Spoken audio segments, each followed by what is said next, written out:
풍랑 속에서 Running Through the Storm, 마가복음 4장 35절에서 41절입니다. 수많은 배들이 바다를 항해하다가 좌초되는데 역사상 가장 유명한 배는 아마도 영화로 만들어진 타이타닉호의 침몰일 것입니다. 바다를 항해하는 배들이 태풍이나 하리케인 등의 큰 폭풍을 만나서 각종 어려움을 겪은 이야기들이 종종 보도되고 있습니다. 인생의 항해 중에 우리들도 크고 작은 여러 종류의 풍파를 만나게 됩니다. 아무런 바람과 파도가 없이 순조롭게만 살아가는 사람의 인생은 아마도 없을 것입니다. 때로는 바람을 통해서 우리는 강해지기도 하고 파도를 헤쳐나가면서 인생의 지혜를 얻게 됩니다. 풍파를 뚫고 지나가면서 혼자만의 힘으로는 부족하다는 것을 깨닫고 가족과 친구들의 도움이 얼마나 고마운 것을 경험하게 됩니다. 오늘 말씀에 어두워가는 저녁에 주님께서 제자들과 배를 타고 갈릴리 바다를 건너는 모습이 나옵니다. 35절에 보니까 그날 저물 때 제자들에게 이르시되 우리가 저편으로 건너가자 하셨습니다.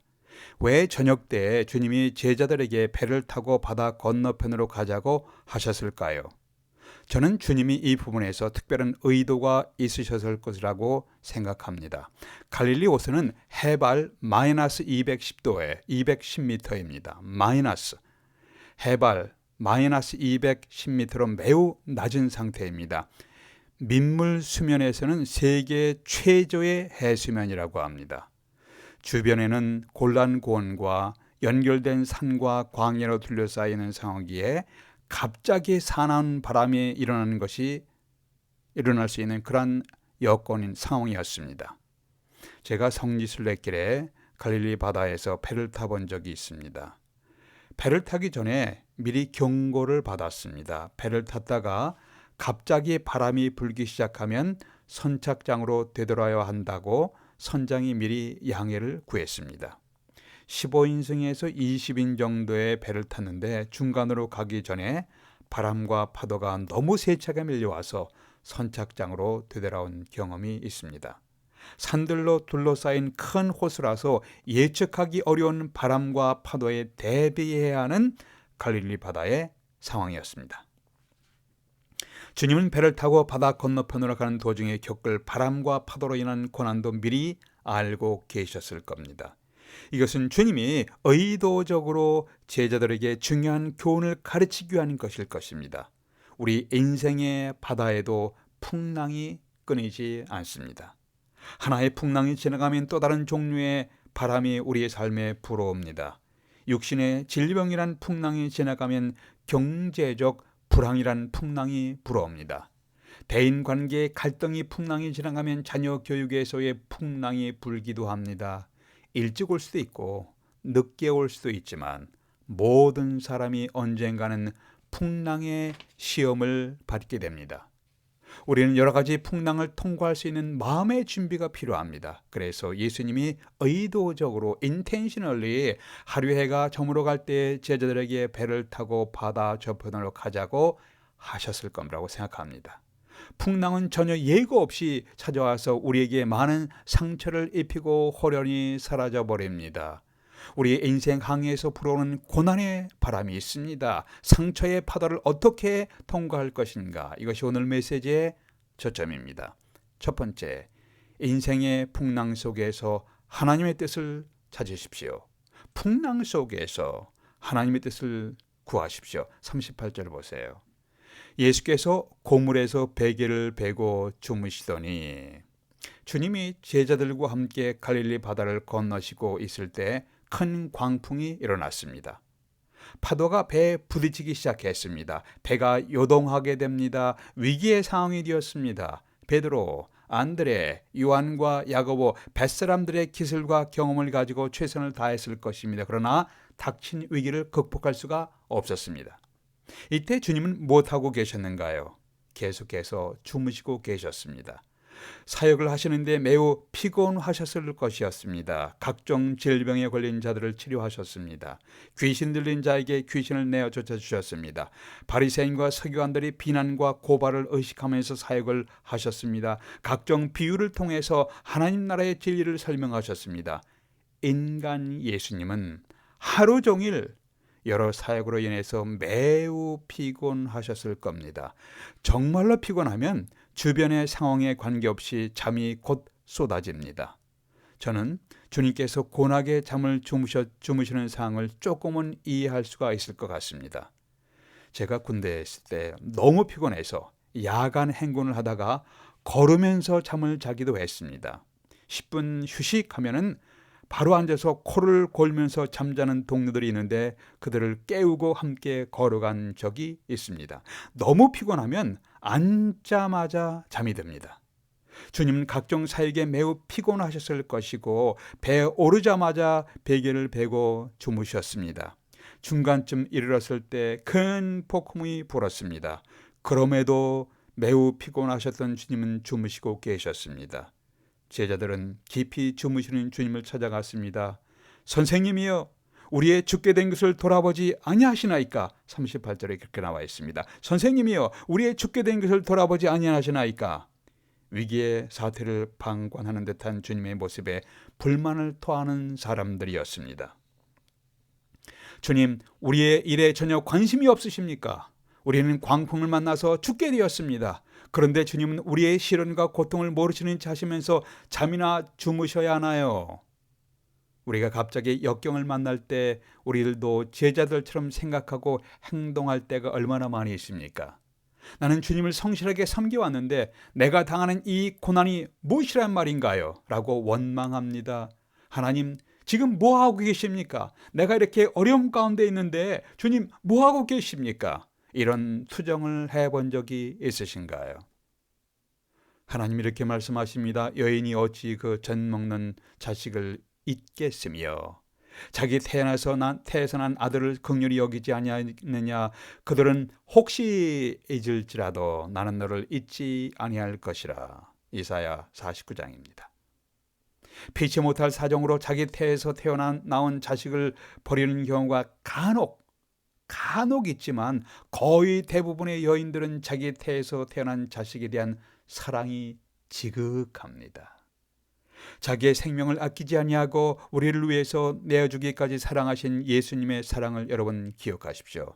주님은 우리를 사랑하시되 끝까지 사랑하시는 분이십니다. 인생의 광풍을 만날 때 주님은 여전히 나를 사랑하시며 나를 향한 특별한 뜻이 있다는 것을 기억하십시오. 인생의 풍랑을 만날 때 풍랑 속에서 하나님이 주시고자 하는 뜻이 무엇인지를 구하십시오. 두 번째, 인생 풍랑 속에서 하나님의 말씀을 듣기를 구하십시오. 하나님의 말씀을 들으십시오. 38절 보세요. 선생님이여, 우리가 지금 다 죽게 되었는데 우리를 돌아보지 아니하십니까? 제자들이 원망했습니다. 큰 광풍으로 배가 침몰의 위기에 몰리자 배에 오르시면서부터 곤히 주무셨던 주님을 제자들이 흔들어 깨우게 됩니다.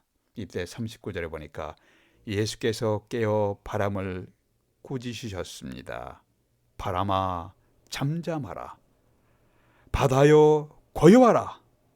이때 휘몰아치는 바람이 그치고 날뛰던 파도가 아주 잔잔해졌습니다. 갈릴리 호수를 뒤틀던 광풍이 주님의 말씀에 순종해야만 했습니다. 바람이여 잔잔하라, 바다여 고요하라 명령하시며 우주를 다스리시는 주님은 우리 인생의 배 안에 몰려오는 각종 두려움과 각종 불안과 염려의 파도를 잠잠케 하실 수 있는 분이십니다. 그래서 인생의 풍랑이 다가올 때 하나님의 말씀을 듣기를 더욱 사모하십시오. 어떻게 하는 것이 하나님의 말씀을 듣기를 사모하신 것인가요? 성경을 읽고 묵상하며 성경을 진실하게 설교하는 설교를 들으십시오. 성경을 노래하며 성경의 진리를 노래하는 찬양을 들으세요. 성경 속에서, 설교 속에서, 찬양과 기도 속에서 하나님께서 나에게 주시고자 하는 메시지가 무엇인지를 구하십시오. 그 하나님의 메시지 속에서 우리들은 새로운 힘을 얻게 됩니다. 지혜를 얻게 됩니다. 담대한 믿음을 갖게 됩니다. 인생의 풍랑을 만날 때 그 풍랑 속에서 하나님의 말씀에 귀를 기울이십시오. 세 번째, 인생의 풍랑 속에서 하나님의 말씀을 trust, 신뢰하십시오. 바람과 바다를 꾸짖으시며 잠잠케 하신 사건 후에 주님이 이렇게 말씀하십니다. 40절에 보니까 어찌하여 이렇게 무서워하느냐? 너희가 어찌 믿음이 없느냐? 어찌해서 두려워하느냐? 어찌 믿음이 없느냐? 질책하셨습니다. 우리들이 믿음으로 산다고 하는 우리들이지만 인생의 큰 역경을 만나게 되면 믿음이 없는 자처럼 우리는 쉽게 낭망합니다. 쉽게 삶의 의욕을 상실하며 절망하게 됩니다. 주님의 제자들은 광풍이 불어닥치자 혼란 속에 빠지게 됩니다. 주님이 함께 계시는데도 주님을 바라보지 못하고 기다리지 못하고 안절부절하며 두려워했습니다. 자기들의 빗기술과 경험으로 해결되지 않자 주님께 와서 원망의 말투로 이렇게 말합니다. 선생님이여, 우리가 죽게 된 것을 되었는데 어찌 그렇게 무심하십니까? 그렇게 가만히 계십니까? 잠만 주무십니까? 라고 했습니다. 우리들도 갑자기 닥치는 인생의 풍랑에서 어떤 때는 이렇게 행동할 때가 있습니다. 믿음의 사람들도 어떤 때는 전혀 믿음이 없는 사람들처럼 행동할 때가 있습니다. 신앙인이라고 하지만 황당한 사건을 당하면 그냥 세상 사람들과 다름없이 우리들도 히스테리를 부리며 행동할 때가 있습니다. 당황하며 두려워하는 제자들의 모습에서 종종 우리 자신들의 모습을 발견하게 됩니다. 제자들은 주님의 교훈의 현장에서 직접 교훈을 들었습니다. 주님께서 일으키신 기적을 현장에서 직접 보기도 했습니다. 그렇지만 아직도 주님을 깊이 알지 못했습니다. 아직도 온전히 알지 못하고 믿지도 못했습니다. 아직 주님께 큰 믿음을 두지를 못했습니다. 폭풍우 속에서 제자들은 자신의 믿음이 얼마나 연약한가를 발견하게 됩니다. 얼마나 자신들의 믿음이 적은지를, 연약한지를, 부족한지를 이해하게 됩니다. 우리의 삶의 역경이 닥칠 때 우리는 얼마나 당황하는가요? 얼마나 두려워하십니까? 내 앞에 일어난 일에 대해서 쉽게 낭망하며 쉽게 두려워하는 자신을 보게 됩니다. 우리의 연약한 신앙, 우리의 적은 믿음, 교만한 자기 자신의 어리석음을 깨닫게 됩니다. 그러기에 주님을 더 깊이 알고 더 신뢰해야 함을 이해하게 됩니다. 너희는 마음에 근심하지 말라.